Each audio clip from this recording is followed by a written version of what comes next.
Hi and welcome to this third session on the three core components: controlling projects and eliminating waste.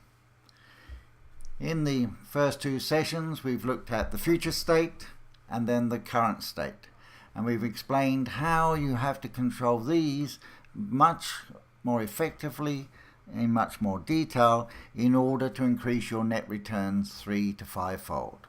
This is possible. This is the size of the prize.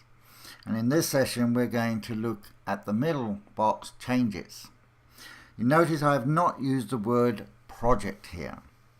To control your movement from your current to your future state, you need to identify all of the changes required, not just those by the project team.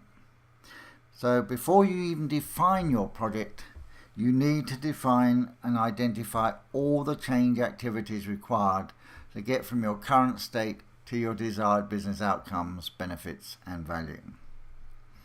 Now most changes will be actioned by the project team, but others will be actioned by the business.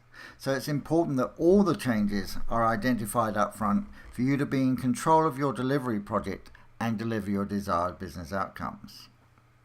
On an in-flight construction project, the subsequent identification of the outcomes and the required changes identified the need for regulatory approval of the new product, a step missed by the project team's work breakdown structure because it was not going to be done by the project team.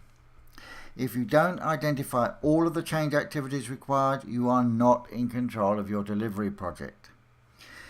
All projects are change projects, even though many project managers would like to deny this.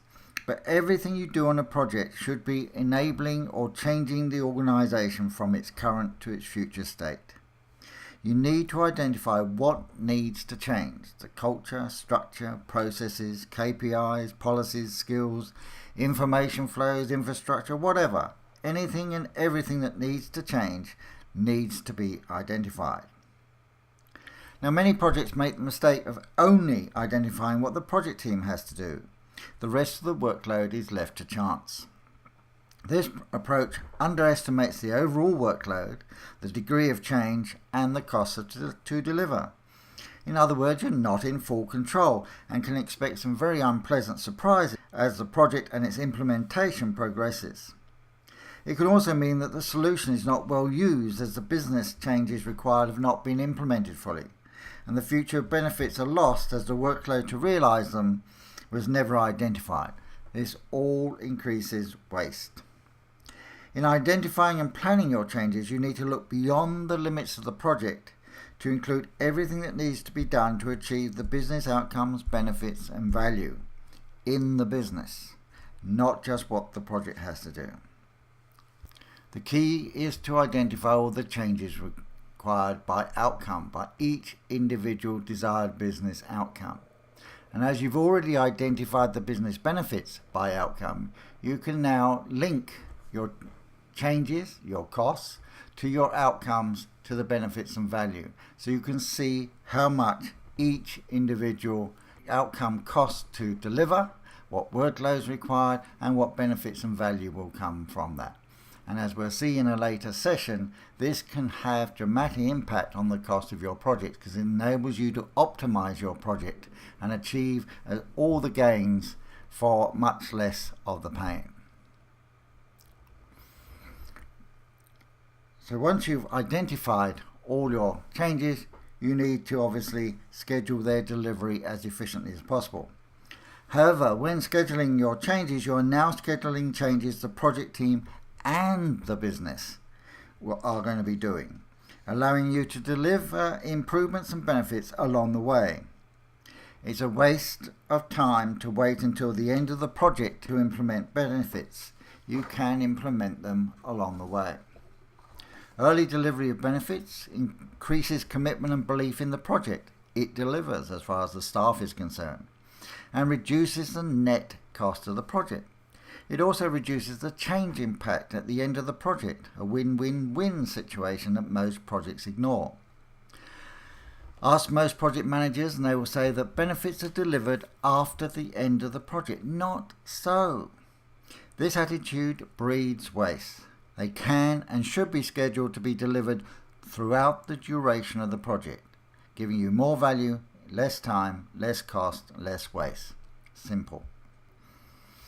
Now, once your change activities are scheduled, their delivery can be managed by measuring the delivery of 100% complete deliverables each month. 100% complete deliverables each month. This is important. Trying to control your project using Gantt charts or percentage complete is just useless. 95% complete is 100% incomplete. Controlling through the delivery of 100% complete deliverables to schedule is the only effective way of controlling the delivery of your projects. So each month you need to ask, what was due to be a 100% delivered last month, and was it? Was the training plan delivered to the right quality? Was the new server installed? Was the new policy issued? Or whatever the activities were. If they were not 100% delivered to the quality required, you're running late and liable to go over time and budget again. This approach to measuring progress is so simple, but does require some discipline on both the project and the project governance sides to follow through when things are not delivered on time. It's so easy to accept excuses and next month for certain it'll be there. Late is late and needs a plan to recapture the lost time. An accumulation of 95% complete tasks can lead to costs and time blowouts at implementation when they don't come together as they should. This is eminently avoidable waste. On one project which was 25% into phase 2, we found that about a third of the workload was still completing phase 1 several months later. So identifying, scheduling and delivering 100% complete change activities is how you control successful delivery. Orthodox change processes waste so much time and money. Too many projects identify only some of the change activities, the project activities, and therefore have a limited schedule and don't measure 100% complete deliverables. Each of these failings just generates additional waste, incurs additional time and additional cost. These three components are not difficult, but they are vital. So in these 3 sessions we've gone through, we've identified the 3 core components: the current state, change, future state, and none of them are done well on most projects. The current state is too functional, skimped and documented at too high a level. The future state is often ambiguous, not specific or measurable. And the changes identified are incomplete, project-only focused, and not able to be linked to the business outcomes. Each of these failings just exacerbate avoidable waste. You need to control your project to ensure you eliminate waste by having detailed, simplified current state, which can help reduce your not only your project but your operating cost by around 20%. Clear, specific, measurable future state, and you can often increase the value of the identified benefits by 50% or more when you achieve clear statements. And complete and comprehensive change activities that through optimization can reduce your cost by 40%. Now you have the core controls in place that reduce costs, time, waste and increase value. But if you can't get the basics right, everything is downhill from here.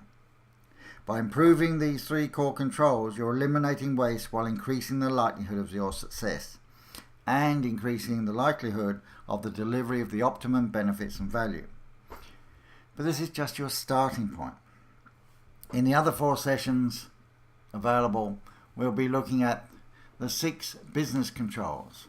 Is the business driving or being driven by the projects? The 6 project governance controls. Is your governance team focused on the right controls? Is it actually managing the controls at its disposal? The 5 project management controls. Has your project manager got the project under control? And the 6 portfolio controls. Are you actually controlling your investment and strategies delivery? Or are you merely reorganizing and reporting on the projects? All of these sets of controls need to be in place across your organisation and working effectively for you to get the results you want while reducing the waste associated with orthodox delivery. Most of these controls are business controls that the business must manage. And in all these sessions, we will tell you what to look for to ensure they're in place, effective, and whether they're making a difference and eliminating waste. In the remaining sessions, what you'll get are the video podcasts, the scripts for each session for ongoing reference, a checklist for each of the sets of controls, plus one of our popular ebooks, the Top 15 Questions for Executives, which is designed for executives to tell you what questions to ask at different stages of a project's life cycle. And I can tell you now that often just asking one of the questions out of this book at the right time could possibly save you, your organisation, your project millions. These are the questions that executives need to ask, and we also give you guidance as to what answers to expect and how to interpret them.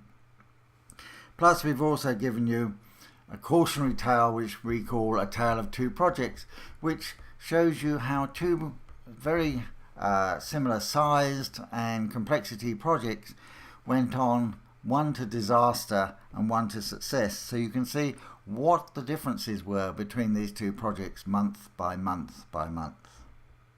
Use a quick reference checklist to ascertain if you have the required controls in place and if they're effectively reducing and eliminating waste. This gives you your baseline for moving forward. If they're not in place or effective, we can help you there with the top tools, but that's another discussion. We've been researching the level of waste and the true cost of control failings and the opportunities, and the results have been frightening. Remember, every gap, every deficiency, every crack in your project controls is costing you real money every day. Our research has quantified this loss as a minimum of 25% of the capital invested per annum in many or most organisations. These controls equal profit, and profit is everybody's accountability. Now, you may have looked at these controls and said, well, that's not us. We certainly don't lose 25% of waste 25% of our capital. But before you dismiss this figure, think, which projects go way over time and budget? Usually the larger ones, the most expensive ones, the 20% that cost 80% of the capital budget. A few big projects wasting substantial time, effort and cost will waste a lot of capital. Also think, how do you know when you've spent too much, even when you come in on or around budget? Could you have achieved the same result for, say, 40% less expenditure? Have you just wasted money you did not need to spend to get the same results? Think, how do you know when you've missed 25, 35, 55% of the available benefits? This waste is all invisible. The cost of poor controls is massive. The effectiveness of your controls determines your future. It's that simple. And the good news is, the solution is simple. Firstly, think how much you invest in projects today, not just in dollar terms, but also time, management attention, staff disruption, and lost opportunities. Think how much of this could be wasted today. 5%? 25%? 50%? How much could it be worth to eliminate this waste? This is why we call this opportunity the last profit frontier, the last bastion of waste that needs to be tackled. Now, the top control sessions are available for just a one-time cost of $397, which is probably a minute fraction of 1% of the money you're currently wasting on projects. A minute fraction of 1% of the money you're currently wasting on projects. And it's only for the first 1,000, and then the price will go up. If, through listening to these sessions, you can implement just one idea that reduces your wasted time, effort and cost by just a few $1,000s. If it's just a few thousand, you'll already be well ahead. Your true improvement potential is probably in the millions. The question I pose to you is, Can you afford not to discover which of your current controls are missing, deficient or ineffective, and to learn what controls you need to eliminate the consequential waste and therefore successfully deliver your strategy and projects? What is it worth to you to avoid overtime over budgets ever again? What have you got to lose? Except millions, of course. Thank you for your attention. I trust you found this information useful and look forward to talking to you in other sessions. But I urge you to take action now. Your investment is fully guaranteed. A full money back guaranteed. If you don't think the information you learn is worth this small investment, we will immediately refund your money. This is one project you are guaranteed to get your money back on. Again, what have you got to lose? Act now, sign up for the other sessions, and I look forward to talking to you then. Thank you for your time.